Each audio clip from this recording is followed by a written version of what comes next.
გასულ წლებში ბათუმის გამწვანება ვერტიკალურად დეკორაციულ ქოთნებში ჩარგული მცენარეებით ხდებოდა. ხეხილის ხეები, ჭადრები და სხვა ფოთლოვანი მცენარეები უცხოეთიდან შემოტანილმა პალმებმა ჩაანაცვლა. ფოტოგრაფი შოთა გუჯაბიძე ფიქრობს, რომ ახალი სტანდარტით განაშენიანებამ ქალაქს იერსახე დაუკარგა. რა თქმა უნდა, ჯობდა რომ უფრო მწვანე იყო ბათუმი და თუ კი ამას რაღაც კონცეფცია უნდა ჩამოყალიბდეს, ყოველ შემთხვევაში ჩემი ერთი ხმა იმ დროინდელი ბათუმის სასარგებლოდ იქნება და არ არის ახლა განსაკუთრებული რაღაც ისეთი პომპეზური და ის იყოს.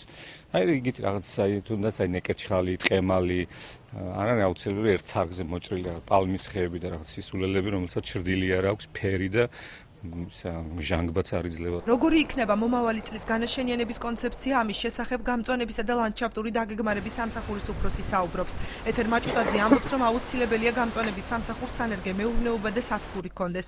მისი თქმით, ასეთ შემთხვევაში რამდენიმე წლის შემდეგ სამსახურს დამოუკიდებლად არსებობა შეეძლება და ბიუჯეტიდან თანხა აღარ დასჭირდება. სკვერების, გზაგამყოფების, კლუმბების, რა თქმა უნდა, გაკეთებას, რაც შეეხება ახლა სანერგეს და სათბურს, რა თქმა უნდა, აუცილებელია ქალაქის გამწვანებისთვის.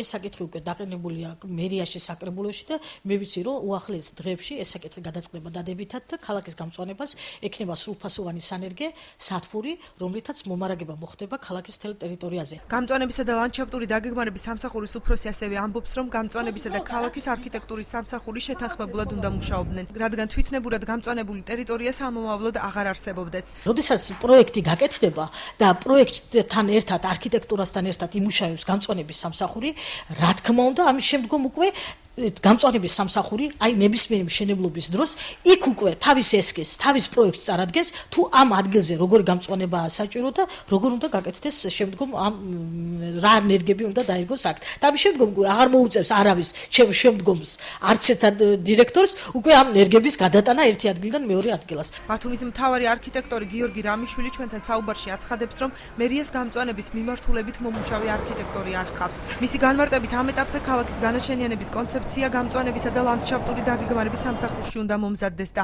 კარგი იქნება თუ კი სამომავლოდ პროცესში არქიტექტორები ჩაერთვებიან.